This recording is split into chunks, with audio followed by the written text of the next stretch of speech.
SmartB Sports Update Podcast is brought to you by Optimum CBD. For all your rest and recovery needs, CBD products are your best bet. Go to optimumcbd.store to order now. Free delivery on all orders over $99. You must be over 18 to order. I use Optimum CBD products personally for my rest and recovery. I train 6 days a week in Jiu-Jitsu, as you've probably heard on the SmartB Sports Update Podcast. I teach, I train, I compete. And without Optimum CBD products, I wouldn't be able to do it. Optimum CBD for all your rest and recovery needs. And we're off and firing after the pre-roll, which just happened. Well, let's just get right into it, Dan. Ricky Stuart doesn't care.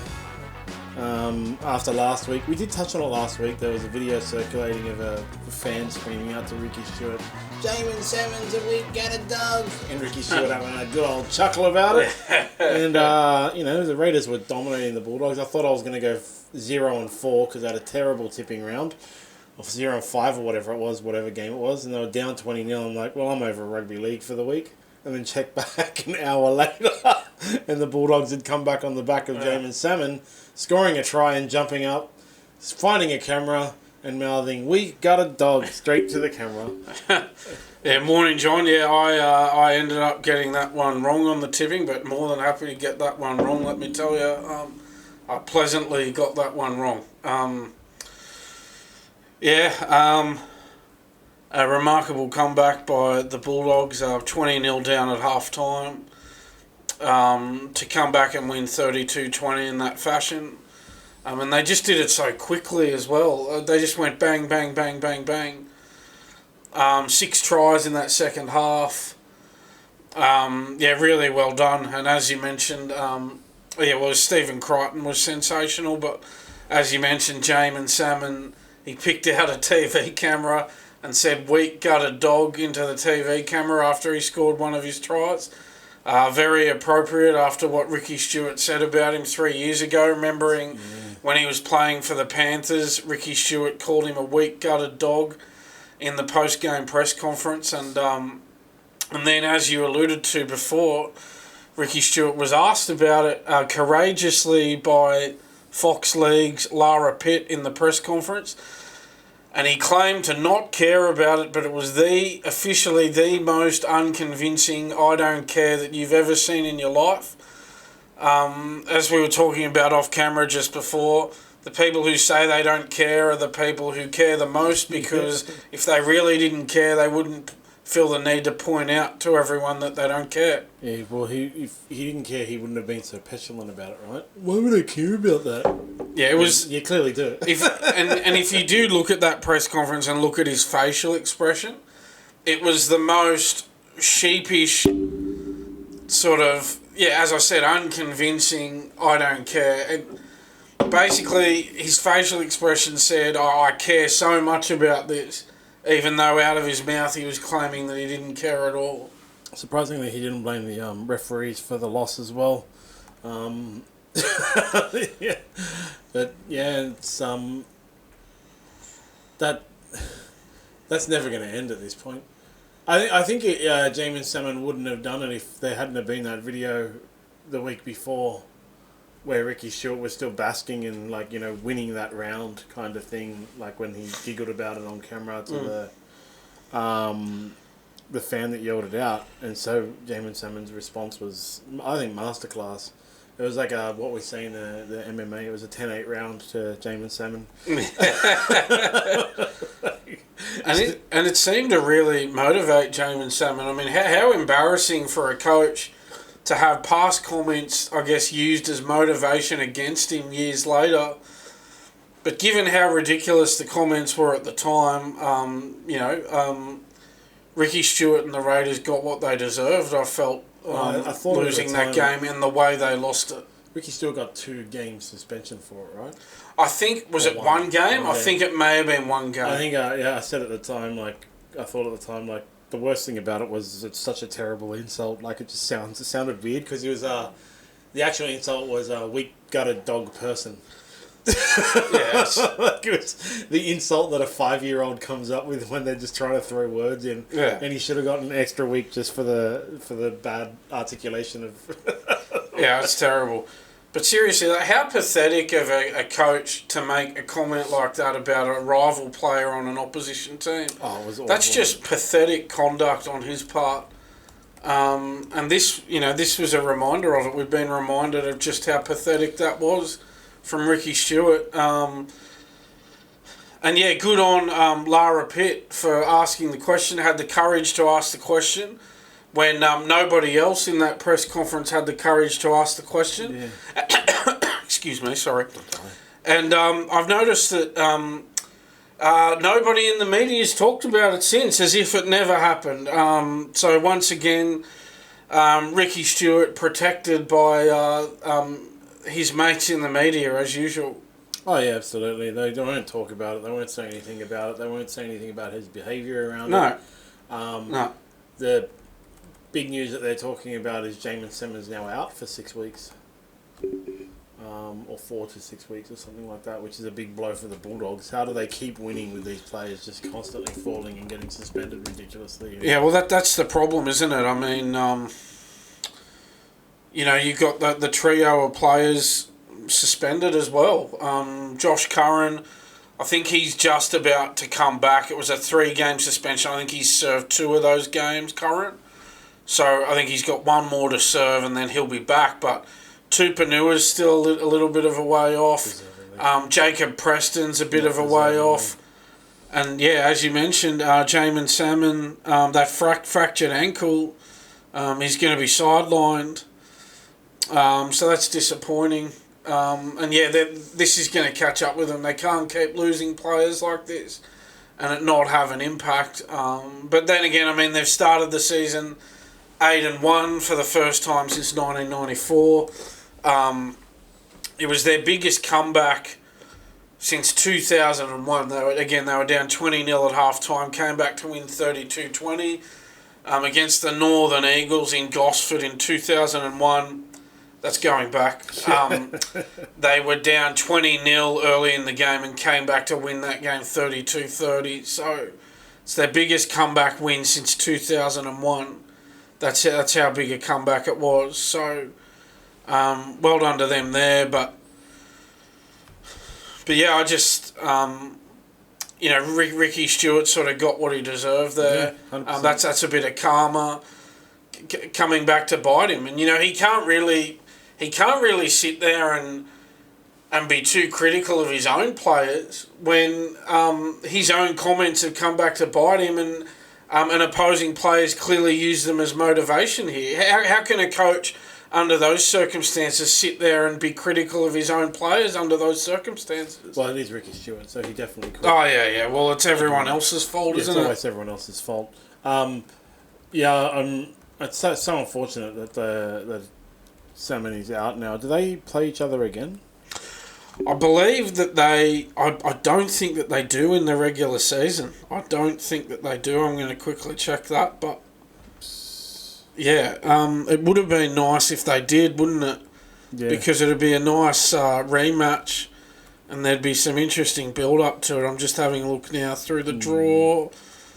No, they don't play each other again in the regular season. Maybe come finals time, they'll cross paths again, perhaps. Yeah, Raiders dropped from 2 to 4, which kind of shows how close the season is. But there is a few people coming out, spreading further away. We discussed last week in detail how, what was it, 12th was only 2 points behind 8th or something. Yeah. Even behind 6th, I can't remember. But yeah, now there is the dominant ones are really spreading out and getting further away now, and the worst bad ones are dropping further down. And haven't you noticed already how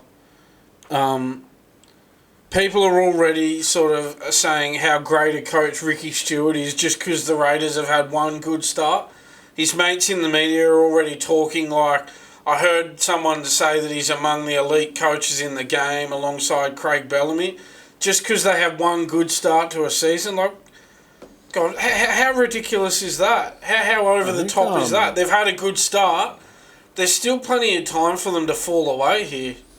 If you really want to look at the elite coaches, right? I was actually talking about this on the internet the other day. Because there was a bunch of people defending Ricky Stuart about how amazing a coach he is. So where was it? And some people saying coaches make a minimal impact. So Ricky Stuart's thing. So if you really want to look at the coaches, right, and compare what's his face, Ricky Stuart, into it. Other coaches that are currently around that have been around for a similar length of time, keep in mind, there's a whole bunch of coaches with similar records for Ricky Stuart for that, like, 1 or 2 years in that period that lost their job and no longer have coaching jobs. Mm-hmm. Right? So there's four coaches in the league that have the same kind of period as Ricky Stuart's: Bellamy, Cleary, Bennett, and Hasler. Mm-hmm. How does Ricky Stuart compare to them? He has one premiership in 20 whatever it is years. Yeah, well, his last premiership was 23 years ago. Bellamy has like between 2 and 5. It just depends. Do you count the strip ones or not? All right, even if you don't count, well, you shouldn't count the strip ones. They're stripped. But so Bellamy's got, well, let's work backwards here. 2020, 2017, 2012. Well, that's 3. Yep. Not including the strip ones. Nathan Cleary has 4 premierships. Ugh. And what is it? It's 5, 6. Oh, Ivan Cleary, yeah. Yeah, Ivan Cleary. Yeah. And then 6 grand final appearances. Well, he made the grand final in 2020. They lost, but he made a grand final with the Warriors. Yep. Yeah, as well. Yeah. Wayne Bennett has 2 premierships in that period, at 2 different clubs. Did you say Des Hasler as well? And then Des Hasler. Yeah, he's got 2. Yeah. Yeah. So Wayne Bennett has 2 from 2 different clubs in that period, where Ricky Stuart just has the 1, but has been to 4 clubs. Wayne Bennett has also been to 4 clubs. It's hard to keep up with his clubs. He's changed clubs 6 times, but he's been to 4 clubs. And then there's Des Hasler, who has two premierships in that time period as well, right? Then you go down, and there's the next crop of long-term coaches that have been around for 10 years or whatever, 10 or more years, but not as long as Ricky Stuart and those other guys. You have Trent Robinson, who has 3. 3, yeah. Shane Flanagan, who has a premiership for a drought breaker in 2016. So, but he hasn't coached for as long as Stuart. Hasn't coached for as long. So, how long Ricky Stuart was a coach? Let's say, what did you say? 2016. For Flanagan, Flanagan has been a coach for 9 years now, with some time off. Let's say I think he was a bit before that. But it's not much more than that, because he started before 2016. In that same period, if you take Ricky Stuart, he has 0 premierships while Flanagan was coaching. But still, if you go backwards, whatever it was, like Shane Flanagan's been around for like 15 years. In Ricky Stuart's first 15 years, he also only had 1 premiership. Yeah, well, he won 1 in his first season, and he hasn't won 1 since. And then Michael Maguire is the other coach that's been around for a long time. Which again, it's still not as long as Ricky Stuart. Yeah, not as long as Ricky Stuart. In that period of time, he's won 1 premiership. Again, and the thing is, Maguire's actually won another one in the Super League as well, which, we don't count that. I know we don't count that, but... we do. You should count that. Ricky Stuart didn't win 1 in the Super League. Is Ricky Stuart as good as Trent Robinson? No, because he has 1 premiership compared to 3. Is he in that tier of Shane Flanagan and Michael Maguire? I guess you could say so. He's in that because they both all got 1 premiership. But is he in the elite coach? When you get Robinson, Flanagan, and Maguire, are they the same level as Bellamy, Cleary, Bennett, and Hasler? You might be able to. So you said Robinson and Maguire. Are they in the same league as Bellamy, Cleary, Bennett, and Hasler? Well, my personal opinion, I'd put Bellamy at the top, just because I think he's the only coach who really genuinely takes he turns average players into good players. He turns good players into great players. I don't think any other coach has the ability to do that like Bellamy does. But then up there with him is Ivan Cleary. Ivan Cleary's won more premiership he has. I'd put those 2 at the top of the tree. I wouldn't, as it might sound well, you may disagree, I'm not sure, but I wouldn't put Wayne Bennett up there with them because I think any one of those coaches you mentioned would have won all those premierships at the Broncos if they had coached the Broncos at that time.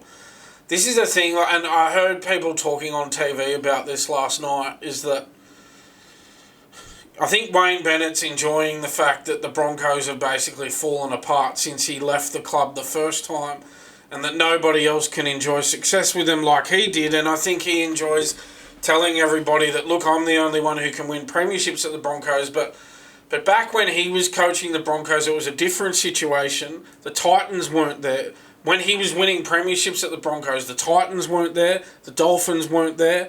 Yes, you had the Cowboys for some of that time, but they were way up in North Queensland. The Broncos had first pick at all the gun juniors in South Queensland when Bennett was there. It's a different kettle of fish now. It's a different beast. They've got two other clubs to compete with in the south of Queensland. And plus you got the Melbourne Storm are there as well, who seem to have taken a lot of Brisbane's best talent. I hear that, right? I get that. I think there's a fine line between rating Wayne Bennett lower because of that, and just acknowledging that every other club can buy those Queenslanders, and he was the one that was able to attract them. And then you look at his... Look, to be honest, I think the Super League premiership shouldn't really count. They should count as much as Michael Maguire's Super League premiership. You know? Shouldn't count because it was the rebel competition. Yeah, well, it didn't have all the teams in it and stuff like that. There was a really split. But if you look at the 2006 grand final and the 2010, those ones, in isolation, the Wayne Bennett team, which, you know, had all of the Queensland players and stuff like that, played a team that had Billy Slater, Matt King, Greg Inglis, Steve Turner, who was an Origin winger, Cooper Cronk, Antonio Confuci, who was one of the best in the world at the time, Cameron Smith, Brett White, David Kidwell, Ryan Hoffman, Dallas Johnson, Adam Blair, Jeremy Smith, Nathan Friend on the bench, right? And so that was an equal Queensland team at the time, and Wayne Bennett won against Melbourne, who were going ridiculous in 2006. What was their... Yeah, they had a really good season in 2006. They basically did everything but win the premiership that year in 2006. And then there's 2010. So then you go to the 2010 grand final, and I've had this conversation about the Bulldogs because so many people are talking up all these Bulldogs players for State of Origin, and I think everyone needs to calm their farm on that because in 2010 and 2011, for Origin, a lot of those Dragons players got picked, right? But actually, I think they're in a similar situation the Bulldogs are, where they work really well as a cohesive unit in the Dragons system at an NRL level. But as soon as they moved them to Origin, they didn't work really well as a cohesive unit at an Origin level. And you look at the team that he had there, which you go through and it has all these rep players. But I think a lot of those people were picked based on the Dragons going so well as opposed to actually being that rep quality player compared to the Roosters that had much better players, right? So Darius Boyd doesn't count. He's the exception to the rule. Actually, their back was really legit, right? Darius Boyd, Brett Morris, Mark Gasnier, Matt Cooper, and Jason Nightingale. That's 5 legitimate rep players. But then you had Jamie Soward, who was too good at most clubs was too good for lower grades, but not good enough for NRL. You remember he went to Penrith and got dropped to reserve grade. Ben Hornby, who played like one rep game and kicked the ball backwards, and England won for Australia. Neville Costigan, Dean Young at hooker, Michael Wayman, who was one of those players that was given Origin duties but actually wasn't good enough for it. Bo Scott, same. Ben Cray, same. You have Jeremy Smith, Nathan Feen, Trent Merrin, Matt Pryor, and Jared Safi. So when you look at that modern era Wayne Bennett in isolation, winning those 2 premierships, one against a Melbourne squad that was equal to or better, had Cameron Smith in it, the greatest player in the world, equal to or better, and he was able to beat the Roosters that had Anthony Minicello, Joey Leilua, who at the time was one of the best wings, Sean Kenny Dow, who was the best winger in the world, Sam Perrott, Todd Carney and Mitchell Pearce, who were the best halves at the time, Jason Riles, one of the best hookers and an actual legitimate rep player, Jake Friend, who was talked up for Origin, Nate Miles, who was an Origin player, Mitch Olsen, Braithen Astor, who had won Origins before, Frank Paul Nuasala, Martin Kennedy, Jared Weir Hargraves, and I forgot Daniel Conn was there. He was a beautiful man. so Wayne Bennett was able to win twice, 2 premierships with arguably worse teams. Yeah, he did that. To be fair, he did, and that is a big feather in his cap. That 2010 win with the Dragons, because we've talked about it before, but prior to that, they hadn't won a premiership in a long time, and so he can he can say that I was the only one who could win a premiership there. They hadn't won one in a long time, and then I arrive and they win a premiership. So that I think that's his greatest coaching achievement. Look, what I would say is I don't want it to seem like I'm completely, I guess, discrediting Bennett. I would still, we go back to that conversation we were having, where does he sit among the current coaches? Well, look, the reason that I would have Bellamy and Cleary ahead of him is just because I feel like those two have really done... I think they can take full credit for their premierships because they've developed the talent as well and got them to win premierships. And I think they're the only two who have done that with their premiership wins. They've developed all their talent and taken them to premierships. That's just my theory. I would have Bennett at number 3 in the pecking order behind those two. That's how I would have him ahead of, Robinson. I would have him ahead of Hasler. Of course I would have him ahead of Stuart. I mean, that's, Yeah, that's the main point we're talking about, right? Yeah. Is Ricky Stuart in the level of, even without ranking them, just Wayne Bennett, Craig Bellamy, Nathan Cleary, and... Ivan, Ivan Cleary, Des Hasler, and even Trent Robinson. Is Ricky Stuart in that elite level? No. And then when you drop down to the next level, you have Shane Flanagan. Well, he's with those one-time winners like Flanagan and... Yeah, and then, when you look at someone what somebody pointed out to me about Ivan Cleary, right? He's won 4 in a row. Yeah, that is a remarkable achievement that no one else has. Mm. But before he actually becomes that, historic actual coach, as opposed to the coach of a historic Panthers team, let's see what happens over the next 20 years. Because if you were to reverse his record, and he had won 4 in a row when he first started, and then gone for 20 years with doing nothing like he did for the past 20 years before that, then how would he be conceived? He would be conceived like Ricky Stuart. You only won because you got that team that was built for you and it was full of superstars and all that kind of thing.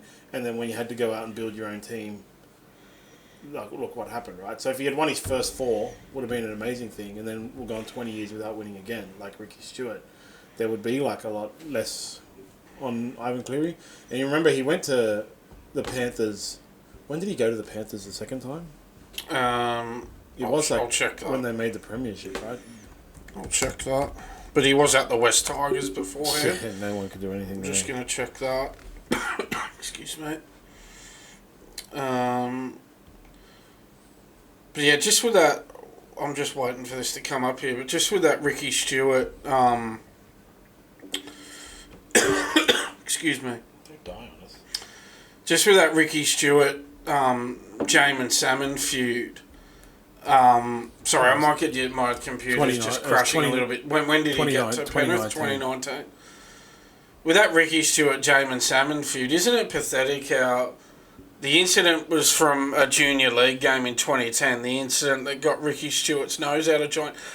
Jaeman Salmon's 26 now, so that's 15 years ago. In 2010, he would have only been 11 years old. And Ricky Stuart's holding something against him that happened when he was an 11-year-old. And I mean, it just shows you how pathetic those comments were. 11-year-olds are idiots and don't understand anything, so you can't. But how can you hold something against someone that they did when they were 11 years old? Yeah, that's what I was going to say. Yeah, to hold something against someone, an 11-year-old, even like an 11-year-old who said it yesterday, you'd have to forgive him today. Yeah, because they're idiots. Yeah, not bring it up again. Well, it was 12 years later. Just ridiculous. Yeah, Ivan Cleary. Yeah. Rejoined the Panthers in 2019, and then they went on. Made the grand final in 2020, and then won 4 straight premierships in the years after. Oh no, wait, that was the wrong route. What did they come in? They didn't go really good in 2019, right? I don't think that they did. They came 10th in the end, yeah. But yeah, so if you think about it like that, I mean, it's all hypothetical, but like Ivan Cleary is, and then actually someone else pointed out to me, when you're rating coaches like that, you really have to look at era-based coaches as well. It's not just in the NRL, but in all sports, right? So, in the modern era, which you would have to say, is this like past say 10 years, right? Who are the best coaches? It's Craig Bellamy and Ivan Cleary, and everyone else is muff. Trent Robinson is like in that second tier of coaching in the past 10 years. Because it's just Craig Bellamy and Ivan Cleary are the only ones who have won premierships. That's the thing. Like Robinson has won 3 premierships since 2013, but they've always been able to just buy in the best players. Yeah. There was never any development done by him. Yeah, that's where he's different to Bellamy and Cleary. In the last 10 years. That's 2013 is prior to 10 years. In the last 10 years, the best coaches are Craig Bellamy and Ivan Cleary only. He doesn't even include Wayne Bennett in the last 10 years, or Des Hasler. Neither of them have done anything in the last 10 years. Yeah, I guess with Bellamy, the only thing is, if you go back 10 years, well, he's only won like 2 premierships in that time. But then again, Yeah, well... out of 10, he's won 25% of the premierships, where Ivan Cleary has won 40%. There's not very many premierships to go around. And then Trent Robinson is next because he's won 2 in that period as well. Yeah. So out of the 10 premierships in 10 years, excluding this year, the previous 10 years, only 3 coaches have won more than 1 premiership. So that in that era, they would be the best emerging elite coaches. If you go back to when Ricky Stuart first started, though, in that period, the best coaches are Bennett, Bellamy, Cleary, and Hasler. And then the next tier is, and then you could include Robinson. The next tier is Flanagan, Maguire, of the current coaches that are still around, and Ricky Stuart. He's never in that elite coach era. Like, no matter, when he was the most elite coach? When he won the premiership. Yeah. And then after that, any period you go for, he immediately drops out of that, like, that level premiership, that level coach ability, that level coach quality. No matter how you try and twist the statistics and everything, analysis of the game, to put Ricky Stuart in this elite coach thing, there's just no way to do it, because all you have to do is do any comparison. And people will say, like, you're only comparing one stat, you're picking and choosing. And like I was telling you before, one of the things that people use to justify Ricky Stuart being an elite coach is everyone tips the Raiders for the wooden spoon every year and he never wins it. If that is your best thing to make an elite coach, you know who else is elite coach? Everyone who's ever coached at the Dragons. They're elite. Sure. Mary McGregor, Steve Price, like, they're elite. They're the most elite coaches. Anthony Griffin, elite. They're just as good as Ricky Stuart, because everyone tips the Dragons for the spoon every year and they've never got one. So they're elite. Like, it's just stupid. Yeah, and you look at his record, I mean, he won that premiership with the Roosters, but then the Roosters faded away under his coaching and went down the bottom. He got sacked. And then he went to Cronulla. They faded away, went down the bottom, and he got sacked. Then he had a bit of time off, went and coached the Origin team for a couple of years. Then he coaches Parramatta, has 1 season there, they get the spoon, he got sacked. Then he goes to the Raiders, and he hasn't won a premiership in over a decade of being there. But people tip him for the spoon, and he avoids the spoon. And they have 1 good start, and then people start saying, oh, he's among the elite coaches in the game. What are you talking about? Seriously, like, do you really think they're going to win the comp this year? And if they're not, well, then that's going to be another year where he hasn't won a comp there. That'll be 12 years where he hasn't won a comp there if they don't win the comp this year. Still got 4 years to go. It's unbelievable. Hey, moving along to the Isaac Moses' control over the clubs in NRL has now spread into the media. Was revealed that on 100% Footy this week, Channel 9 informed Michael Chammas that he wouldn't be able to be on the panel because otherwise Mitchell Moses wouldn't appear. And Michael Chammas has been one of the very few media personalities who's been highly critical of Isaac Moses and his behaviour over at the Tigers and across the league. Danny Weidler was asked to replace him, and apparently he was really hesitant to do it and didn't want to do it, but Michael Chammas gave him his blessing, so he went ahead and did it. This is the stupidest, most ridiculous... You know what? Channel 9 is a news media organisation, okay? They have a microphone. I liken it back to The Wedding Singer, where Adam Sandler says, I have a microphone and you will listen to everything I say. Right? What they should have done is said... Fortunately, Mitchell Moses was supposed to appear on the show today, but his agent tried to blackmail us and strong-arm us into not having Michael Chammas on the show, so Mitchell Moses won't be appearing. Instead, we have anyone else. Yeah. 100%. Straight out just said it. 100%. Why was it so important to get Mitchell Moses on the show to the point where they needed to sideline one of their own reporters? It wasn't that important to get him on the show. No one cares about these player interviews. They never say anything. Anyway, Mitchell Moses, I wouldn't waste my time watching the show with Mitchell Moses. It would have been this. It would have been, oh, hi, Mitchell. You're playing great. And won't it be great that you'll be in the Origin team? And then he would have gone, yeah, I'm really enjoying it, blah, blah, blah, blah, blah. 15 minutes of that rubbish. That's what the whole interview would have been. So why, for the sake of having that on your show, would you sideline one of your reporters because the agent didn't want him to be there and threaten...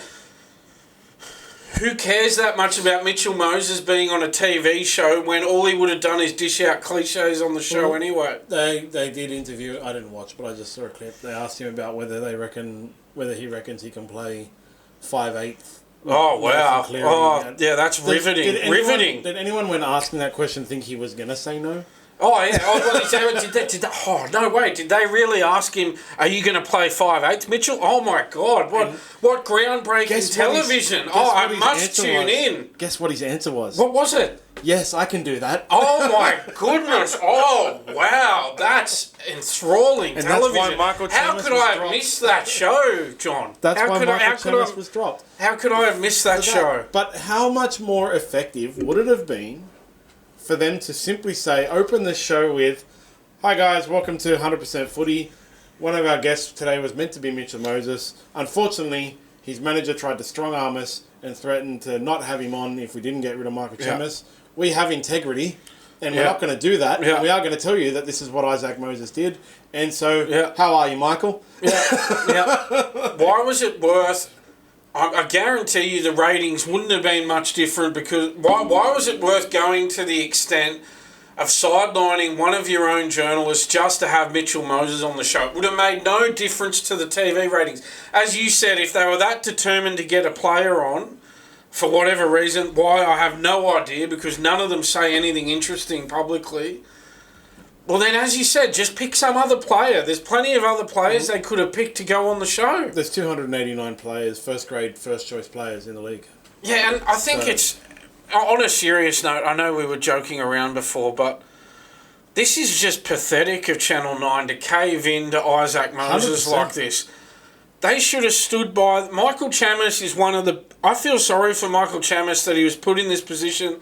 Michael Chammas is one of the better rugby league reporters out there. He's, his credibility can't be questioned. He's one of the best breaking news journalists out there. And I think, I don't know how old he is, but relatively, I think he's pretty young. I think he's probably only about 40 or something like that. He may even be under 40. But he is a relatively young reporter. And he's done very well. He's one of the better NRL reporters out there. And for him to be treated this way by his network, by his employer, it's just pathetic on Channel 9's part. And I can see why in that, I think you texted me that story that was in the Telegraph. I think it said that a number of reporters at Channel 9 have this has just got their nose out of joint. They can't believe that management caved in like this. Well, if a player manager calls and says, get rid of that reporter or we're not coming on, and the news media organisation says, okay, but how does every other reporter think? Like, now I can't now I can't write an article about any player agent. Yeah. But they need to. Isaac Moses has been, I I love it. I just saw yesterday. We talked about him being deregistered before. He's now being referred to in a bunch of news stories as twice deregistered agent Isaac Moses. The guy has been deregistered. It was once for Melbourne, once for Parramatta. He has a history and a repeat history of doing things. He's screwed over the Tigers, and now he's threatening news organisations with like agents don't get to decide if players do media. They just don't. That's not. It's part of the NRL agreement. Players do media because the NRL tells them they have to. If they don't, they get in trouble. Darius Boyd got fined for his silly media thingy. Like with the Spencer Lenny situation, they don't have to do interviews with certain people if they don't want to, and they can choose to. It can get blown out of proportion. It can be in the news and blah blah blah blah. But they still have to do media. The agent doesn't get to decide any of that. No, and it's like crazy that Channel 9 caved. Yeah, and you know what? As a result of this, I'm going to boycott all Channel 9 rugby league shows as a result of this. I already did it. Yeah, that's the thing. I don't watch them anyway, but this just reinforces it. I'm not. If you're going to cave into player managers like this and sideline your own journalists just to appease a player manager, I'm not watching any of your shows. That's it. And I'd encourage people to do the same. Our viewers, our listeners, to do the same. Moses prevented Mitchell Moses, a Parramatta, or threatened to prevent Mitchell Moses, a Parramatta player, from appearing on a TV show which featured a journalist who has been writing about Isaac Moses and his behaviour at the Tigers. Yeah. It has nothing to do with Mitchell Moses.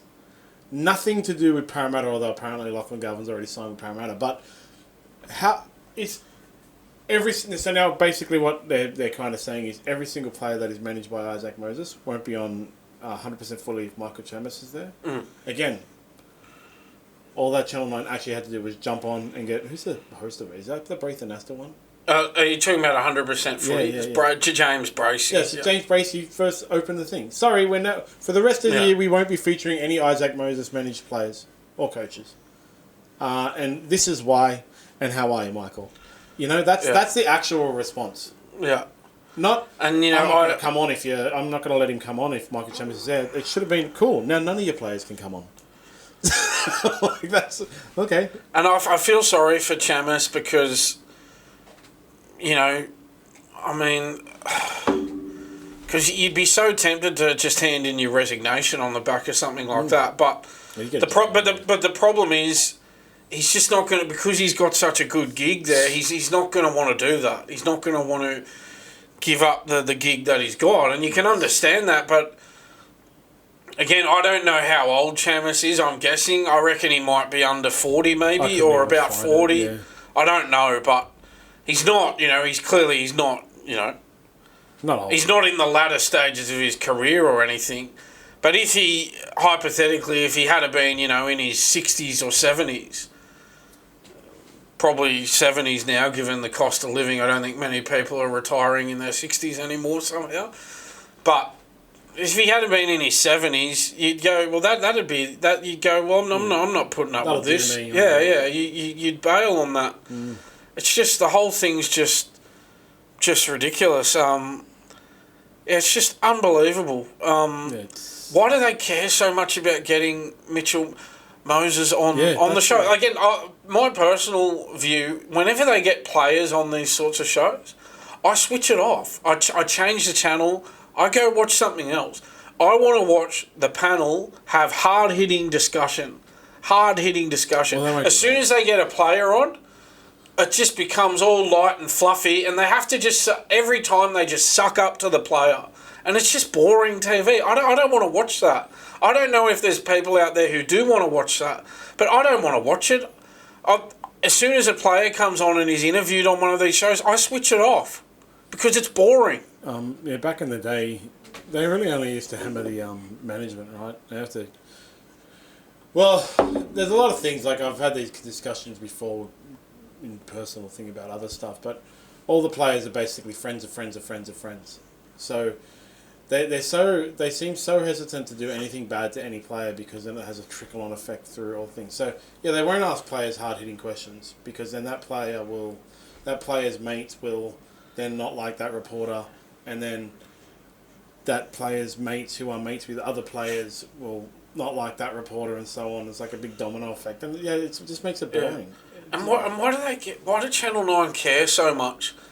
Like most of, they spend a huge amount of money on the TV rights, but most of the ratings are in the games themselves. Why do they care? Even if Isaac Moses went, if you don't have Mitchell Moses on because you won't remove Michael Chammas from the panel, that means you're not interviewing any of my players from now on. You just go, all right, we don't care. It's not going to have any impact on our ratings. Our ratings are in the games themselves. Not many people watch these shows anyway, these magazine shows like 100% Footy, Sunday Footy Show. Not many people watch it compared to the live games. Yeah. So who cares if you don't have access to his players? Well, stuff him. Who cares? In reality, Channel 9 should have responded by going to the NRL and saying, this is what Isaac Moses is doing. Yeah. Really? 100%. 100%. We pay you $2 billion. Yeah. And this guy is now trying to strong arm us. We pay you $2 billion. Yeah, Channel 9 should have used... Obviously, the fact that they pay the NRL that amount of money, well, that gives them power in the game. Yeah. And they should have used that power to deal with this situation a lot better. Exactly. So, after the... Onwards to the Tigers. Man, Ryan Pappenhausen... Yeah. So, you see this stat. Ryan Pappenhausen scored 36 points against the Tigers in a 64-0 thrashing. Ryan Pappenhausen outscored every team on the weekend. He single-handedly scored more points than every other team except the Storm. Yeah. Which is impossible for him to score more points than the Storm, right? Yeah. And so after the 64-0 thrashing at the hands of the Storm win, which the Tigers kind of just looked like they didn't turn up, Jarome Luai's dad does a social media post, get out clause activated, ha ha ha, emoji. Talk about making a bad situation worse. And, I'm surprised he didn't put an unnamed source because that's the Tigers thing. But they also had a story come out after the game about how they were so rude to a fan asking for selfies at the airport. When you watch the footage, what actually happened is the guy approached Jarome Luai, who was on the phone to his family, and said, sorry, mate, I'm on the phone. And the guy said, okay. And then I think Terrell May... said, I'll do a selfie with you, and he did selfie with him and Jareen Buller, let the guy in, and then pointed out, I can't remember who the other player was, but that guy was like, I'm eating. So it's very nice interaction, but the news made it out to be like a big thing, right? I don't know why they pick on the Tigers. Jarome Luai's dad, on the other hand, so normally with the Tigers, sorry, let me just take a step back. Normally with the Tigers news, it's all unnamed source, and the media is doing this beat up to beat the Tigers down. I don't know why. But Jarome Luai's dad doing a social media post, even if it's in jest, and he's apologised now as of today, even if it's in jest, doesn't do anything to help Jarome Luai or the Tigers. No, and that was the West Tigers' equal third biggest loss ever, and that's not even good. That sort of makes them look even worse. They've had two other losses that have been worse than that. The 64-0 loss wasn't even their worst loss ever. They were diabolical. They looked like they didn't want to be there. But this is what I didn't get about how... Remember the Galvin issue blew up, and then they had a couple of wins, and they went, oh, this is all better now. And then you just went, this is only going to take another... it's really only taken this one huge loss to Melbourne, and now that issue is going to resurface. The more losses they have, that issue will just come back to the surface, and it's going to be a big problem again. Yeah. The win is, it's just a temporary fix to the situation. Losses like that are going to bring the Galvin situation back to the surface as well. And Jarome Luai's dad piling on with get out clause activated. It's just not smart. It's very stupid. Why would you do that? The Lachlan Galvin situation has a lot to do with his dad, apparently, his dad in the media. All these dads, Kalen Ponga's dad, Lachlan Galvin's dad, now Jarome Luai's dad. Look, I don't know their relationship. They're overprotective parents. I don't know their relationship, but parents who jump into the fame of their children, to me, are no better than, like, hangers-on. You know, talking about before, like, boxers and NFL stars and stuff sign their $20 million deals, and then all of a sudden they have all these friends that want money or fame. And that's what it kind of seems like. Parents of rugby league players should just kind of zip it. They can do a post that's like, love my boy, well done for today. Don't worry, mate, chin up, you'll get him next week or whatever. You'll bounce back. But just don't try and do funny stuff, you know? Don't try and be involved in all that kind of stuff. I know they're young, you want to protect them and all that kind of stuff, but Adele Fornerino did it. She's the goat of Australian Jiu-Jitsu. She did a podcast with Partisan Grappling the other day in which she talked about, like, athletes have to do so many things. They got their social media, they got their media commitments, they got their contracts, they got all that stuff. And what they need to do is they need to hire and surround themselves with people who are experts in that field. And your dad is not one of them. Ever. Okay? Unless your dad is a player agent, then don't use him to help negotiate your contracts. Yeah. And if your dad is a social media marketing guru, then you get him to help with your social media. But if he's just your dad, just stay the F out of it. A 64-0 thrashing is bad enough. You don't need anything to exacerbate that. Nothing. You need nothing. Nothing. It's bad enough on its own. You don't then need the father of the star player to come out and say, get out clause activated. You know the media are going to have a field day with that. And so Luai and his dad, they can't turn around and complain about what the media do with that, because they've caused it. Exactly. They've created this situation for themselves. So if the media, even if it was just a joke, which it might have been, the media are going to go to town with that. The media are going to go, oh, look, Jarome Luai's disgruntled, he wants out. Look what his dad said on social media. And they're going to have to put up with that now. That's just the world we live in. If your dad is stupid enough to put that out on social media after a loss like that, I'm sorry, the media are going to go to town with that, and you're going to have to live with it and deal with it. 100%. Even if it was a joke, you're going to have to put up with that now. So talk about making a bad situation worse. The Tigers are that club, aren't they, that make the bad situation worse. As if it's not enough to lose 64-0. Then the father of your star player goes out and puts this out on social media. So it goes from just being a story about, oh, how humiliating was this loss, to, oh, how humiliating was this loss, and the star player wants out, he wants to get out at the first opportunity. Yeah, and any day now, I'm sure there'll be an unnamed source that says, yeah, Jarome Luai has approached the club to get out. Which is just compounded. It's a real shame. Because I know the loss was terrible. They have started better. They're 5 wins, 5 losses. And by their standards, that's very good. Because they've won 3 straight wooden spoons before this season. So if you look at that as a whole, that's not too bad. But I tell you what, they won't want too many of these 64-0 type losses happening. No, definitely not. Over to the Broncos, Ezra Mam's back. Yes. Ben Hunt's been injured, so Ezra Mam is now being picked at 5'8" against the Dragons. But Michael Maguire is a grumpy old man who apparently has had quite the conversation with Phil Rothfield. Yeah, they had a blow up. He's a reporter, don't shout at him because he's allowed to report it. Yeah, well, are reporters allowed to report anymore? I don't know if they are. Well, Michael Maguire, after what happened with Michael Chammas, I don't know if reporters are allowed to do their job anymore. Michael Maguire doesn't have enough power to do it. So with Michael Maguire, they certainly are. But yeah, Phil Rothfield, I think he wrote a story about Maguire deciding to take his players on a luxury Sydney Harbour cruise before their loss to the Rabbitohs. It's one of those things, isn't it? If your team wins on the weekend, it looks like a masterstroke. Yeah, 100%. If they lose, well, and that's the thing, they lost to a depleted team as well. The Rabbitohs were depleted, a lot of injuries. Humphreys was injured, Alex Johnston was injured, Cameron Murray's out injured for the whole year, Cody Walker was injured. I think there were some others that I just can't think of at the moment, but a lot of their top-line players were injured.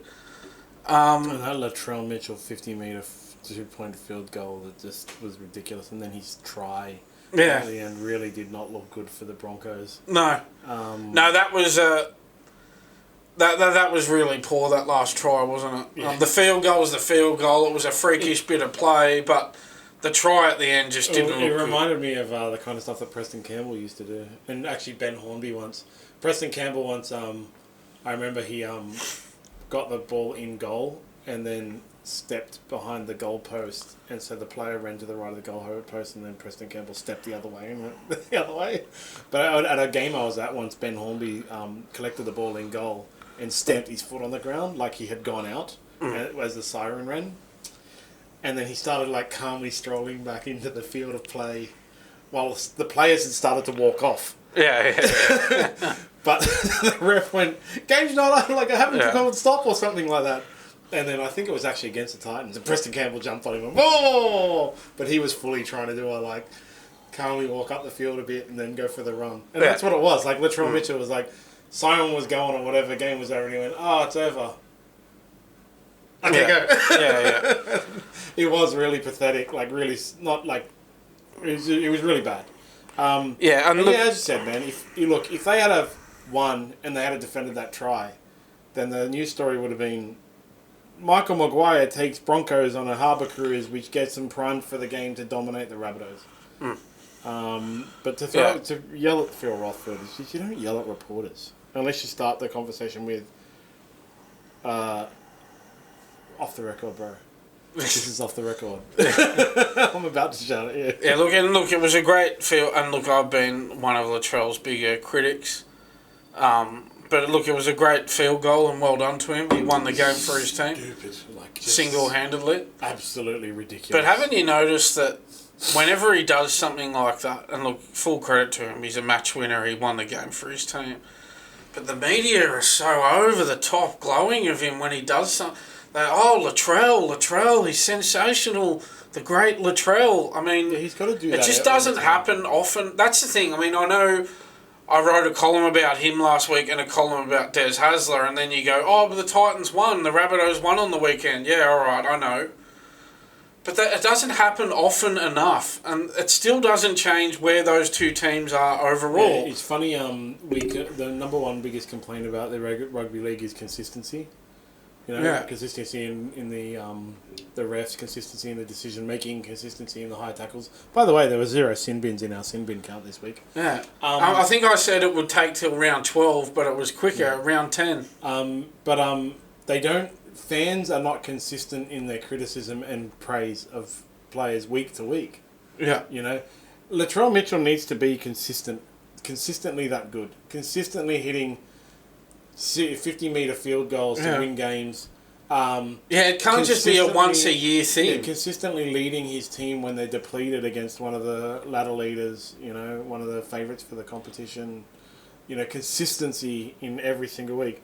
But next week, he might get suspended, he might get injured, which you can't help, but it happens a lot. He might not chase a defender, an attacker. He might be standing in the completely wrong position on the field and let it a try. Yeah. That's the thing, like those players that are actually like the proper, when you want to look at people like Jonathan Thurston, Andrew Johns, Cameron Smith, Greg Inglis, those guys had like the occasional bad game, but were consistently good and match-winning winners, right? As opposed to Latrell, who a lot of the time these days has bad games, and then occasionally he does a match winner. It's the wrong way around. That's the thing, and he never seems to do it in the big games at the end of the year, or in Origin either. It's always, in round 10 against the Broncos at Homebush, That's as you mentioned all those players just before. I think you mentioned like the Billy Slaters, the Cooper Cronks, those sorts of players. They do it consistently on the big stage in the big games, and they do it and in the regular season consistently. Yeah. Not just this is the thing. The Rabbitohs are 11th. The Titans are 15th. All right, they had a win last week, and the Titans had a really good comeback win. They were down 20-0 as well, and they came back and won. somehow. It was a great win. Yeah. But Weird. But it's just one game. The Titans are still 15th. Yeah. The Rabbitohs are 11th. Well, the Trell is, like I said, the opposite of what you want your superstar player to be. He, instead of occasionally having a bad game and consistently having like good games and then being a match winner, he occasionally has a good game and consistently has bad things happen. Yeah. You know? So yeah, we're not saying that we've never said that he doesn't have the capability of winning games for his team. He does, but he just doesn't do it often enough. yeah, exactly. And, you know, I heard some reporter ask while we're talking about Des Hasler as well, after that win on the weekend, one of the reporters said, "Oh, Des, isn't it great that you've shut a few people up with this win?" It's like, what? They lost 5 games in a row before that win. Oh, what, one win, and so, everything's great now. Yeah. They lost 5 in a row before that win. They're coming third last still. They've won 3 and lost 6 for the season. So what? One win over Newcastle, who can't attack to save themselves. And one win over them, and everything's great again, is it? Absolutely. Yeah. Yeah, no. Seriously. Speaking of a team that's in the doldrums, it's not Kyle Flanagan's fault, though. It's Valentine Holmes and his goal kicking. This is the 3rd or 4th game this year the Dragons lost by 1 or 2 points while outscoring their opponent in tries. Yes. So Shane Flanagan's criticism of Valentine Holmes' goal kicking is in some ways warranted. So Shane Flanagan has criticised Valentine Holmes and his goal kicking, constantly missing goals all year. In some, you could say, it's like I said, it's warranted because, they keep losing games while outscoring more tries than their opponents. They keep losing games because of the poor goal kicking. However, that said, the fact that they are only able to get like 1 point away from their opponents speaks volumes of the halves. So where's the criticism for Kyle Flanagan? Kyle, not Carl. Yeah, well, isn't it interesting how Kyle Flanagan's dad has chosen to point out the goal kicking as being the cause of the loss? Well, last time so it was nothing that happened in general play had anything to do with it. It was all the goal kicker's fault this time. So isn't it interesting how he's picking every other excuse other than what his son's doing as an excuse for every loss? So I actually did a story on it the other night when it happened. So they lost 15-14 to the Warriors. They scored 3 tries to the Warriors 2, and Shane Flanagan pointed out, he said it's the second game this year that we've scored more tries than the opposition and haven't won the footy game. The other game he was referring to was in round 2, which saw the Dragons lose 25-24 to the Rabbitohs. They scored 5 tries to the Rabbitohs 4, but Valentine Holmes kicked just 2 goals from 5 attempts in that game. That's the other game he's referring to.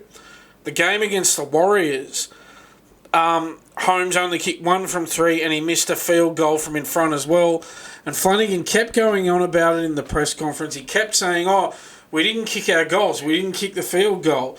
We had the opportunity to kick goals and kick field goals and we didn't do it. If we kick our goals, I'm not sitting here answering these questions. Yeah. He kept going on about the goals and field goals. He never talks about his son not aiming up, ever. That game earlier this year against the Rabbitohs, they were also up by like 20 points or something and couldn't put the Rabbitohs away because of the halves. And Lachlan Ilias has taken the fall for it. Yeah, so it's all the goal kicker's fault. It was all Lachlan Ilias' fault. When Lachlan Ilias was in the team, it was a problem for the halves. But all of a sudden, Lachlan Ilias isn't there, and now his son's there on his own, and now it's the goal kicker's fault. He treats his son the same as every other player. Of course. He said so last week. Yeah, of course. His son's not getting special treatment from his dad. How naive of me. I do apologise. Like, every week when they name the team, you just look at it and you just know they're going to lose. They're playing the Broncos this week, so who knows what will happen. But depends which Broncos team shows up, doesn't it? Which Dragons team turns up because they beat the Storm earlier this year when they played really well and the halves clicked. So, over to the Panthers and Cowboys. Yeah. Big news came out after that game because a fan had caught a Panthers trainer spraying the ball with water before handing it to Dylan Edwards for the kickoff. And, of course, the fan caught it, not the cameras or anything like that. And it blew up. And then, when the NRL went and had a look at the game, they found the Cowboys also did the same thing. Twice during the game. One time was caught by the referee, but the earlier time wasn't. I remember many years ago on the Footy show, they were talking about like the wetness of the ball, okay? And they showed on the Footy show, I think it was Matty Johns, Sunday Footy show, where he made the ball a little tiny bit wet and it didn't have a difference. And then he soaked it and it didn't make a difference. But there was this line in between where he like sprayed it with a little bit of water so it was partly wet and it became super slippery. And so people are asking like how much of an effect that would have on the game anyway. But that's the effect. It's in that middle zone where the ball is like super slippery.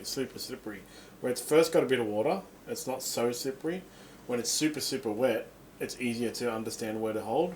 When it's like in the middle, bits of it are wet and bits of it aren't, it becomes really hard to hold. What they're doing, they should cop fines for. But the fact that the Cowboys and the Panthers both did it in one game, and who knows if they saw each other doing it, how many other clubs are doing the same thing? So what the NRL should do is pay someone to sit down and watch every game this year and issue a $1,000 fine to every time they see a trainer doing it, and remind players that trainers shouldn't be allowed to touch the ball at all. Yeah. Well, I mean, you meant it was Shane Elford, the Panthers trainer, former NRL player himself. He was caught on video doing it, and it was Cowboys trainer Mitchell Dunn did the same thing as well. Firstly, it came out that I was just the Panthers trainer, but then again, it's come out since then that the Cowboys were doing the same thing as well. You know what? I'd go a step further. This is cheating effectively. I'd go. This might sound over the top. I'd take the points off. They got a draw. So but that's the thing. So they got a point each. I'd take the point off. But over this is cheating.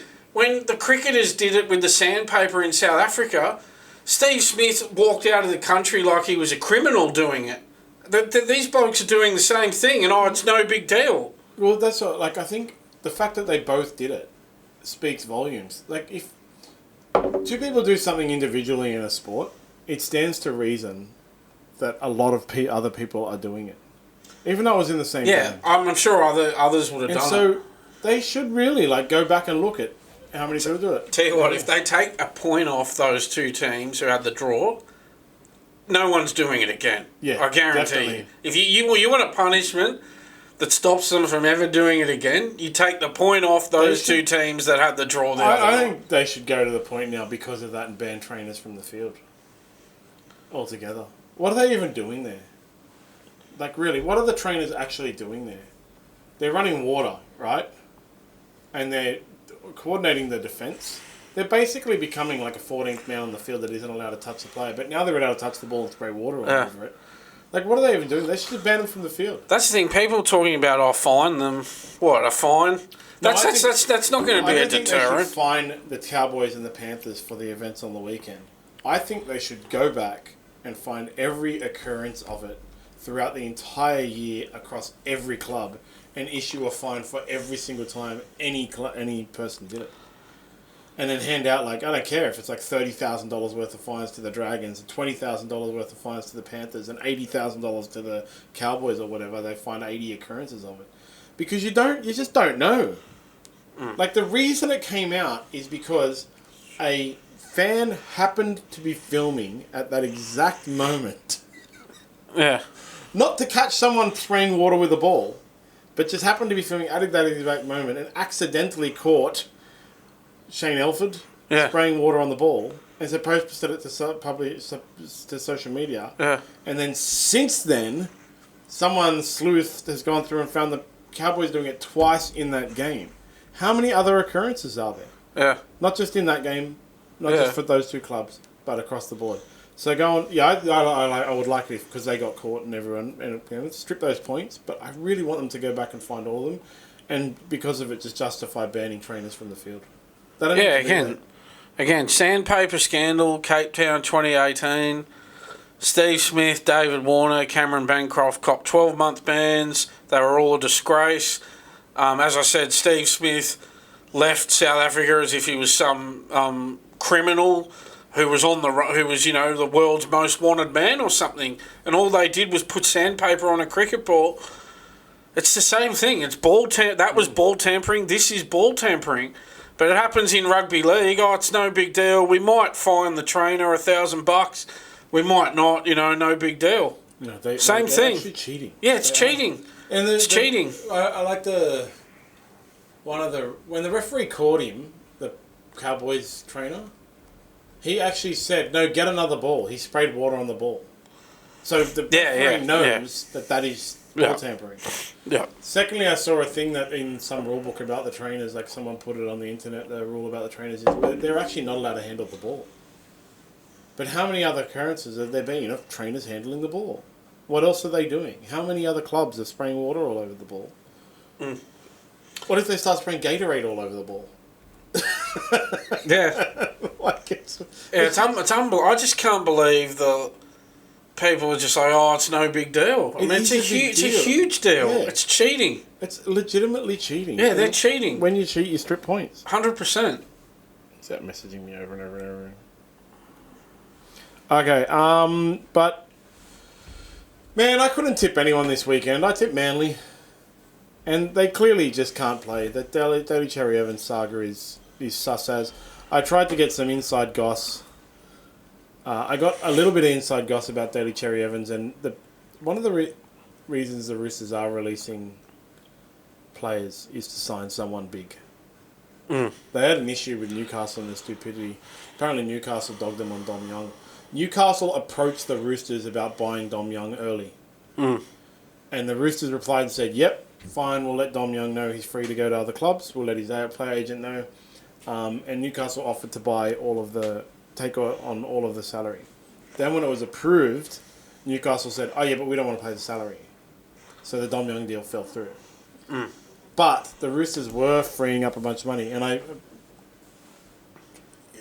DCE was their preferred thing to lure him away from Manly early in the year. And I think that'd be the best thing for Manly at this point. Because they should have beaten the Sharks. Surely. Yeah, well, this is the thing, and the Roosters, I saw a story that, they're looking at letting players go to facilitate this. They want to let Sandon Smith go. He's only in his early 20s. Sam Walker, he'll be expected to go to 5/8 if DCE's there. I mean, he's in his early 20s as well. I know he's been injured, but they're doing all this just to sign DCE, who's not in good form at the moment. He'll be 37 next year when the season starts. Is this, at his age, is it really worth all this musical chairs and reshuffling just to get him on your books? As you say, you're starting to think more and more, well, we're Manly right to say, look, we'll keep you, but we're not paying you the same amount of money. Prior to that announcement that DCE was leaving, Manly won 2 of their 3 games. Since he made the announcement, they've won 2 of 6 games. Yeah, they should have won on the weekend. They should have beat the Sharks. They were heavy favourites. They had a better team on paper, and they were in better place still. And they were at home. Yeah. And the same thing happened against the Dragons. They were at home. Everyone was tipping them to win, and they bombed it. They got pumped, just dominated all across the park. And so it would be best for them to let him go. But the Roosters are definitely looking to buy someone. Yeah, I think we know who it is. But you know what? And I saw an article where they were talking about, it might have been Cherry Evans was talking about how much he'll miss Manly. I don't think he'll miss Manly at all. That's my. I don't think. I'll be honest with you. I think the Trbojevic brothers, they really love Manly. They care about Manly. They're Manly through and through. Guaranteed they'll take less money to stay at Manly. They're loyal to Manly. They are. Not many players are loyal to their clubs anymore. But those two genuinely are. Those two are fools, yep. Well, depending which way you look at it. If you're not a Manly supporter, you probably think that. Yeah. But if you're a Manly supporter, you probably appreciate their loyalty. If they wanted to get rid of the Trbojevics tomorrow, they would. And that's why they're fools. Don't be loyal to your club anymore. But that having been said, I don't think that Cherry Evans shares their loyalty to Manly. Well, clearly he doesn't. He's about to leave. And I don't think that he will care in the slightest that he's leaving. I don't think he'll miss being at Manly at all. I don't think he'll care one little bit about Manly once he walks out the door for the last time. Yeah, so he's informed all the Queensland clubs apparently that he's not interested in going to Queensland and won't even entertain offers from them. Well, he's going to the Roosters. We all know that. For sure. It's going to happen. I don't know why they don't just announce it. I think for all parties concerned, they'd be better off just announcing it and being done with it. They may currently be in negotiation for the post-contract deal. Yeah, well, there'll be a sweetener. Yeah, that's what I heard. They're currently in negotiation for the post-contract deal. It just feels like... Well, they've confirmed it'll be like 59, 52 years, so...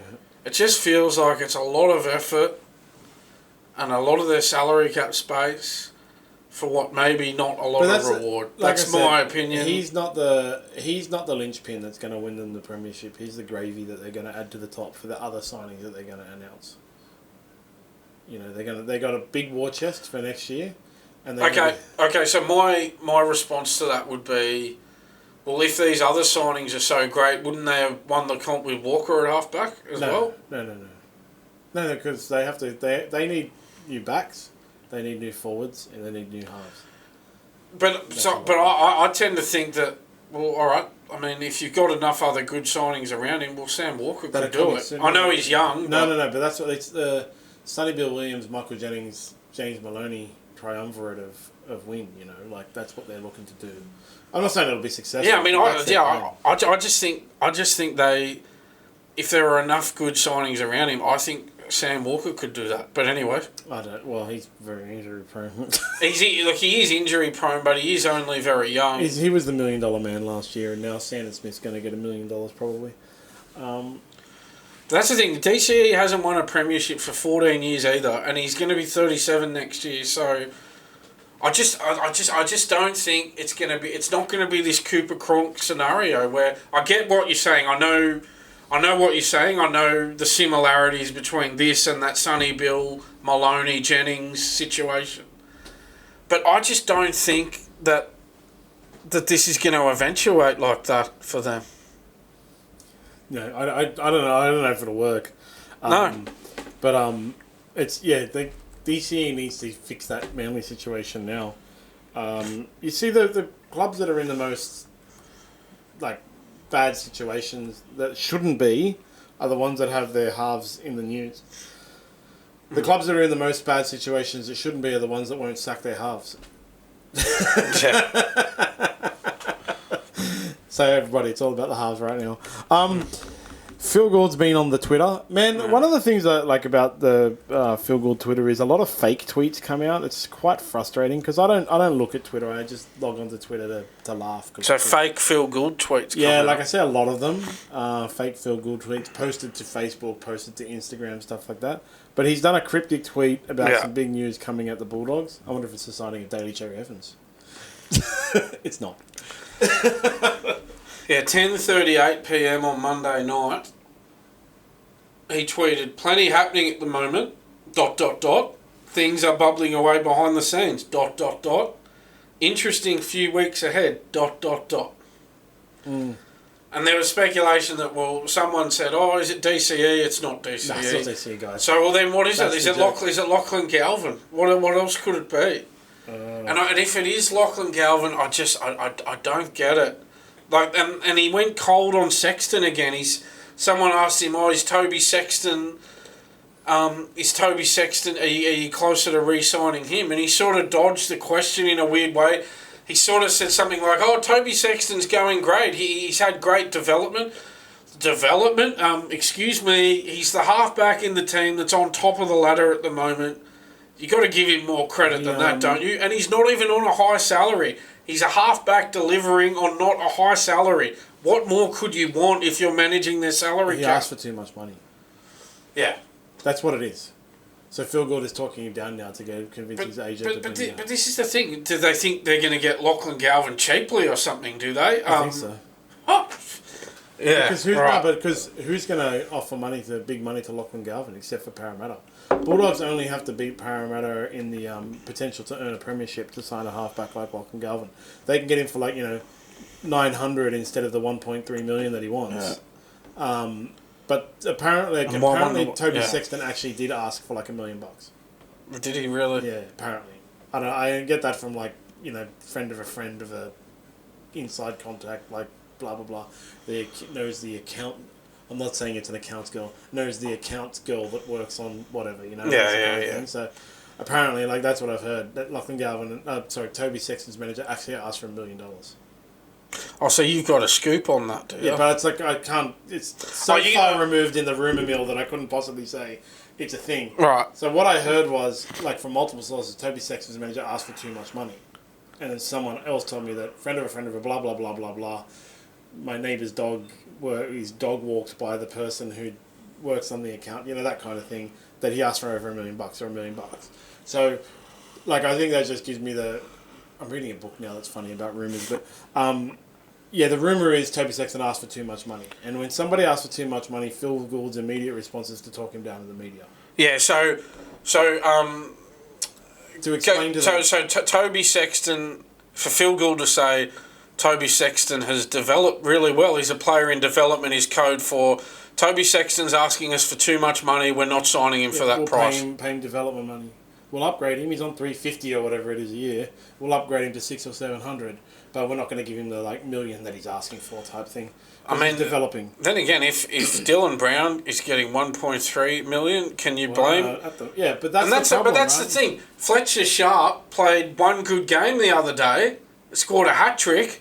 And then people are saying he could be asking for $750,000. Yeah, that's the problem. So Toby Sexton is in the team that after 10 rounds is on top of the ladder, which is a lot better than Fletcher Sharp just playing one good game and asking for $750,000. Yeah, that's the problem, right? That's really the problem. Dylan Brown has broken the system. Yeah, he has. Then again, am I still thrilled about this idea that Lachlan Galvin could be coming to the Bulldogs? No, I'm not. No, because I don't think he's going to be worth the money either. I wouldn't want to sign... If I was at any club, I wouldn't want to sign any player that's managed by Isaac Moses. So, yeah. I don't know what the big news is, but people are expecting it to be Lachlan Galvin. Because what else could it be, right? What else could it be? Daly Cherry Evans. It's not Daly Cherry Evans. So that's the thing. If it's not Cherry Evans, well, I just don't know what else it could be. Yeah. But unless it's something way out of left field. They're not allowed to negotiate with Lachlan Galvin, though. So that can't be the news, actually. But that's... all I'm saying is, I'm just trying to think. Okay, if it's not that, then what is it? Yeah. It's definitely going to be a signing. But then the other thing is, it could be an NRLW signing. Because Bulldogs are about to start round one in the NRLW, Could be something like that. It is quite... I would say, though, it's quite... I don't know, and look, he's done a great job. We all know that. Phil Gould's done an excellent job at the Bulldogs. But this tweet, it's very attention-seeking. Oh, yeah. It's very unusual for a man in his 60s to behave this way on social media. This is what teenagers do on social media. They want that would be normal behaviour for a 15 or 16-year-old. Put out some post where people don't really know what they mean, but it gets attention. That's what a teenager would do, not a man in his 60s. You see, Dana White, president of the UFC, he does that kind of stuff. I'm doing an announcement today at 11 a.m, and everyone thinks it's going to be John Jones versus Tom Aspinall. Yeah. Because that's the fight that everyone's waiting for. Yeah. Tom Aspinall recently became the longest reigning interim UFC champ. Because the way it works is if the champ is not available, is injured, but hasn't not fought in a long enough period that they won't strip him, they create an interim belt for two of the contenders to fight for. Whoever wins gets the interim belt, and then the next fight will be interim versus actual belt to unify the belts. What has happened to Tom Aspinall is Tom Aspinall actually defended his interim belt. Yeah. Which was weird as it was.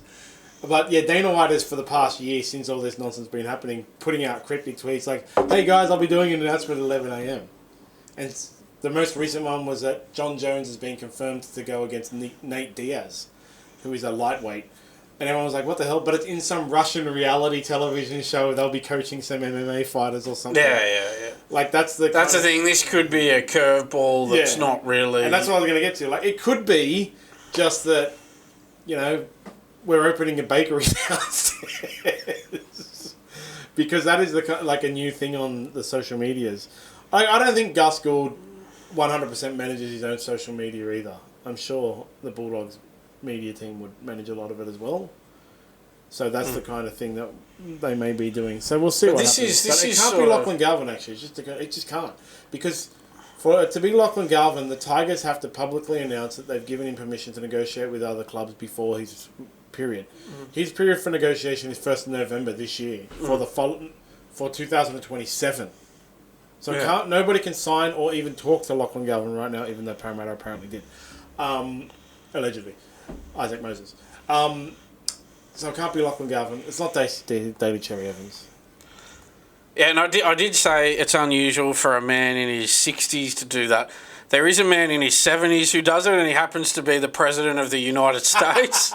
But that's the only other man of that age I can think of who would be engaged in this. Refers to him as the man baby, so... That's the thing. There's Donald Trump in that tweet. Yeah. It's like Phil Gould's like Donald Trump or something. And actually, someone said on TV last night that was thrown up as this is Donald Trump type behaviour. And someone actually mentioned, might have been Andrew Webster, actually mentioned that he's a supporter of Trump, Gould. So really? There you go. Okay. Yeah. And the NRL has confirmed that we will have 20 teams, one of them being the Perth Bears. But Western Australia is not really happy about it, apparently, with the media actually fully hammering it. Yeah, and what you got to keep in mind is this was a front page that was put out by the West Australian, which is owned by it's owned by Channel 7 in Perth. AFL. So that's the thing. They have the AFL rights, so of course they're going to give it to the new NRL team that gets unveiled in Perth. And it's a very ignorant front page as well. It said the subheading said rugby mad Roger Cook, he's the premier of WA, forces WA taxpayers to pay Sydney NRL rejects $65 million to play in Perth. Rugby mad, again, calling it rugby, it's just ignorance from these AFL states, not referring to it as rugby league, calling it rugby, and just being deliberately disrespectful because they're insecure about their own code. So the North Sydney Bears are going to Western Australia. That'll be our 19th team or 20th team? Well, it'll be 19 because that PNG team will be coming in as well. Yeah, so it'll be 19. But I'd say 20 will be on the way. I don't know. Yeah, they're going to get to 20. But they will get to... Yeah, they have to. If you're going to get to 19, you may as well get to 20. And, that's another thing I read, actually, the conspiracy is all this player movement and releasing and stuff like that is clubs kind of panicking to set up their roster for those years that the Bears are coming in, to make sure that the Bears don't get a bunch of the marquee signings that they want to get, now, or the up-and-comers, because the Bears have to build a team now. There was a ridiculousness about maybe they'll put Mal Meninga and Sam Burgess as co-coaches. Yeah, I heard a suggestion that Meninga would be the coach and Burgess would work as his assistant for a couple of years and then take over, but I don't need to serve an apprenticeship. I can't see. Excuse me. I can't see Sam Burgess agreeing to that. They have this weird thing now where they're like, we have to get a really big personality in as the coach, like someone famous in as the coach. No, you don't. They just need to win. Titans had John Cartwright, and the reason they were so popular at the beginning is because those guys signed Scott Prince, Matt Rogers, and Luke Bailey, and Preston Campbell. Who cares about the coach? Yeah, and it's not Scott Prince. It's not going to... Matt Rogers and Preston Campbell. And it won't matter either. Like, GWS had Kevin Sheedy to start off, and that hasn't had any impact for GWS. They've got no foothold here. The Brisbane Lions had Lee Matthews. Again, they haven't really got a foothold. It's made no difference. It's in the end, it's about... This is the hesitation I've got with the Perth team is... It didn't work last time, and I don't know what is going to change it. I think the better move would have been to go a second New Zealand team. That's my own opinion. The thing with it didn't work last time is you got to remember it went through Super League. That's why it didn't work last time as well. It's the same as the Gold Coast hasn't worked twice before, but it's the Super League that broke all that clubs that didn't work actually. It was the Super League era that broke it, both during and afterwards. Now I think they have enough money that it doesn't matter, because the clubs are subsidised by the NRL anyway. They didn't used to be. So the NRL will make it work, like they've made the Titans work. Yeah, so... They'll just take the hit if they have to take the hit. Melbourne took a long, long time to, make work. Melbourne was being funded by News Corp for years and years and years, because they have enough money now that they can just take the hit. They didn't used to, and so when Western Bears collapsed, it was because we can't keep funding you. We don't have the money. But anyway, we'll see what happens with the Bears when they come in 5 years or whatever it is. Do you know what year it is? The Bears? Yeah. 2027, sooner okay. than... 2 years. Pretty soon, PNG? not far away. When's PNG? I'm going to look that up. I think it might be 2028, but I'm going to look it up.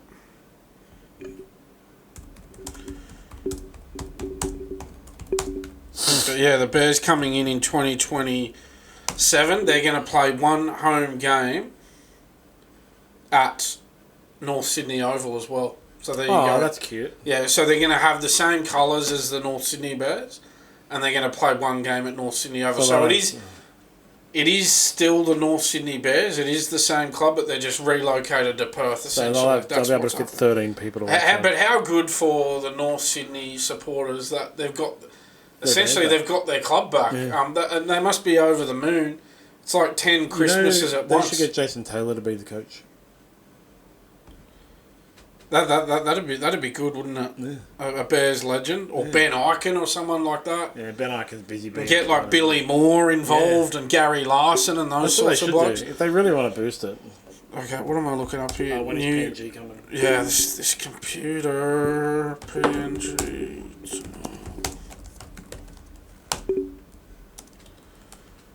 It's coming up with... 2028. Yeah, I thought it was 2028. Yeah. So what you say, 2027 for the Bears? Yes. 2028 for the PNG. So they're coming in earlier than the PNG team. Okay. Maybe it'd just take longer, the logistics of it. The PNG, they have to build the complex for people to live in. Finally, with Rugby League, Matty Johns wants Laurie Daley to pick Jake Trbojevic in the New South Wales team. All the media people are now weighing in and trying to influence Laurie Daley into who to pick. Just shut the hell up, all of you, and see what he picks. I think, I don't think he should pick Jake Trbojevic, but our captain played 12 minutes or whatever it was last year and won. But yeah, it's just time for the media to stay out of it. I know everyone's going to have their opinion, and they can name their teams. But I just don't think they should be urging Laurie Daley to pick anybody. Yeah, I suspect that Matty Johns has come out in support of Jake Trbojevic. I suspect he probably knows more than he's letting on there. I suspect that he knows that... I suspect someone might have told him that Jake Trbojevic is on the chopping block. And he's strong in his belief that they should pick Jake Trbojevic. And I suspect that he's come out saying that. From what I gather, I think he's pretty close with Laurie Daley as well, Matty Johns. So my suspicion is that he's got a tip off that he's not going to pick him, and so he's using his platform and his influence as a high profile media personality to try and influence Laurie Daley. Yeah, that's what I mean. They should just not do that, because that's disruptive and annoying to the team. Just let Laurie Daley and Craig Bellamy do their things. Who knows what's going to happen in the Origin? I'm so scared about it this year. It's like I just... Yeah, well, anything could happen. You feel like it's a toss of the coin. It really does feel like it does. You can't really decide either way on that one. When are the teams named? I think it's the Sunday. Sorry, my computer's just not responding now. After the completion of round 11. I think it's Sunday and Monday this coming week that the teams will be named. After the team. And game one's on May the 28th. Yeah. We might have to name our teams and put them on the social medias. Oh yeah, and then Friday. There's no game on Thursday this week. Yeah. So there you go. Yeah. Okay. That's it for rugby league. Let's move into tennis, and Novak Djokovic and Andy Murray's love affair is over. Yeah. Nobody knows why or how or what, and it's just Novak Djokovic has gone through about 800 coaches since he started tennis, actually. sometimes having no coach. I've seen a lot of people actually comment about this story, like, yeah, he doesn't need a coach. Why does he need a coach? And that's a weird thing that I see in tennis, like tennis players that just don't have coaches. Yeah, I think if there's somebody who doesn't need one, it's him, the greatest of all time, with 24 Grand Slam titles. That having been said, though, I would have liked it if he'd stuck at it for a bit. I would have liked them to have stayed together just until at least Wimbledon. Have a go with Andy Murray as your coach up until Wimbledon. I thought, well, why not? It's only, we're in the middle of May. Wimbledon's usually early July. You would have only had to stay with him for another couple of months. And if you're going to go your separate ways, well, at least just stick it out till the end of Wimbledon and then do it then. It's a bit disappointing that they've done it like just before the French Open this year, but yeah, it's a little just weird. an indifferent run of form from Novak Djokovic this year, and it lost those 3 matches in a row. Did well in Miami, but then went out very quickly at Madrid and Monte Carlo. Lost his first match at those 2 tournaments. What was the Australian Open? Andy Murray was his coach, right? Yeah. Yeah, and then he retired made the semi, and there was that whole circus where he retired after one set against Alexander Zverev. Like, professionals need coaches so they can organise their lives and not have to concentrate on it. But yeah, like I don't know enough about tennis coaching to comment as to whether he needs a coach. But a lot of people are saying he doesn't need a coach, so that's why. But I remember once before he didn't have a coach, and it was during one of his slumps. Yeah, look, I mean, yeah, so I think I might have mentioned at the time when Andy Murray took over that, yeah, there's little nuances that Andy Murray will be able to help him with. There's little things that Andy Murray would pick up about certain players. But at Novak Djokovic's age now of 37, I think he's about to turn 38 very soon in the next week or two or something like that. There's only so much Andy Murray can really do at this point. There's only so much a coach can do at this point. At some stage, age is going to catch up with everybody, even the best player of all time. A coach can spend... I know some professional coaches, right? Like, I know Jake O'Driscoll, who's a Delphorn, and he knows Jiu-Jitsu's actual, like, a mentor and coach. And, I've talked to him about it, and I've listened to her talk about it, where even when she was preparing for ADCC, they'd all be going out for dinner or whatever, or the whole team, but Jake would be going back to the hotel room, even leading up to it, like the last couple of days before, watching tape of her opponents, and even after the draw was announced, watching tape of her opponents to go break down little things that they do that would help, especially as you go through the tournament. This person will have fought, this person will have fought, this person. So if you come up against this person, this is what they're going to be done. This is, their first fight will be really intense, and so probably wear them down. And their next couple of fights, they'll want to take it a bit more. It's like that kind of thing. That's what you can use a coach for. So yeah, I don't know about in tennis, but that seems like what Andy Murray would have been perfect for. You're going to have this run based on your draw. This is this guy's idiosyncrasies and how he plays. You can exploit it by doing this. Yeah, that's what it would have been. It would have just been, what are the little things, the little 1% areas that Andy Murray's picked up about certain players that Djokovic, even as great as Djokovic is, he may not have picked up on them himself, and Andy Murray would be there to pick those up for him. That's why Andy Murray would have been there. Obviously, Andy Murray's not going to be teaching Novak Djokovic how to hit it, how to serve, or how to hit a forehand, or how to hit a backhand. You can improve your serve by... It's fine. Yeah. Thanks, bro. It's all right, Andy. I've won 24 majors. You've only won 3. I think I'm okay with forehands and backhands. It would have been the little 1%. Oh, this is what you do against Sinner, or this is what you do against Zverev, or this is what you do against Alcaraz. Would have been the little things like that.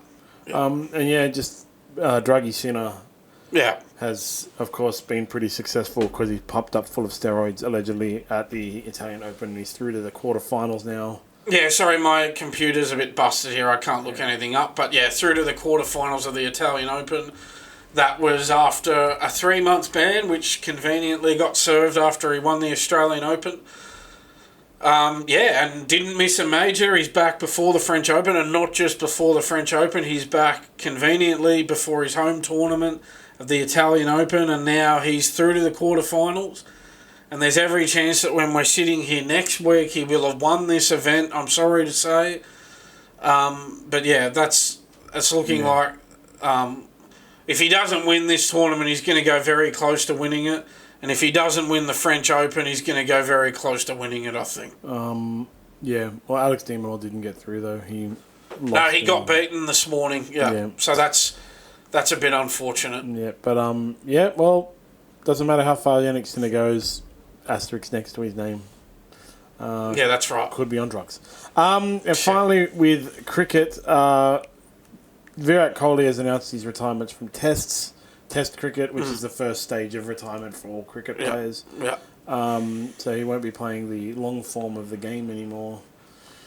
Yeah, look, I mean, it makes sense from his point of view at this stage. They've just come off that big series against Australia, so I'd say that's the biggest Test series for India, I believe. It is. So he's international cricket goes on hold during the IPL as well, so he's had a long time to think about it, and then IPL's almost over.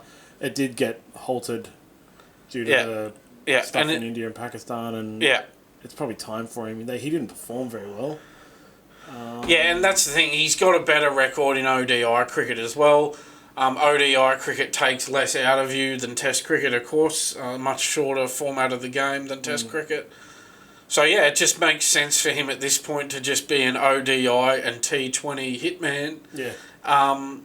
But, what I remember him best for, I think he was the Indian player who, above all other Indian players, including even the great players like guys like Sachin Tendulkar, Rahul Dravid, like VVS Laxman, Sourav Ganguly.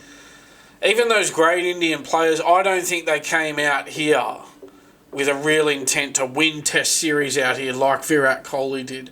Virat Kohli captained that series win in 2018-19 that they won out here 2-1 when Australia didn't have Smith or Warner when they were off on that ban. And then he came out here again, and I think he only played that first Test and he had to go home, I think, for personal reasons in 2020-21.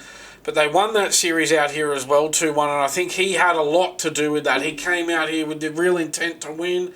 He didn't just come out here and just want to do well out here. He came out here, right, we're going to win out here. This is how we're going to go about it. They went about it by getting a much better fast bowling attack led by Jasprit Bumrah, of course. And Kohli, I think, had a lot to do with that. Came out here with that real win-first mentality, even more so than guys like Tendulkar, I think. And that's how I sort of best remember him. He was a real winner, and he had, I think, more than anyone else, had a lot to do with India winning those two series out here. The thing I most remember about him is his shoulder charging Sam Constas. Yeah, there was that. That was very getting offended when Sam Constas were in front of him. Yeah, that was very unsavoury as well. By the way, he didn't come out of that well at all, in my view. But look, well done to him on a great career. But he's had a great career in the end, really. Like, no matter how much you dislike him and his behaviour, he's a great cricketer. That was really good for India and really good for world cricket. You need those personalities. Some people are idiots in cricket, but they bring eyes to the game, and everyone wanted to watch Virat Kohli get beat after a while. But I'll always remember him bumping Sam Constas and getting offended when Sam Constas confronted him about it. That's the hypocrisy of the whole situation. Shoulder bump him, and then when Sam Constas turns around, Virat Kohli got offended. So that's it. We don't forget to follow @SmartB app on all of the social medias. For all your CBD needs, go to optimumcbd.store, and you must be over 18 to order. Orders over $99 will get you free delivery. Got a new sponsor, GarameCleaning.co, who have the amazing Gear Guard. I personally tested it. I will not endorse anything I don't personally test. Helps to remove sweaty smell from clothes, so if your kids, anybody trained in any sport, add a bit of Gear Guard to your washing powder, and it will help get rid of the odor and all of the the bacterias and stuff like that as well. Works very effectively. That's it for the week. Thanks, Sean. See you next week. See you next week, producer chair. Bye, everybody.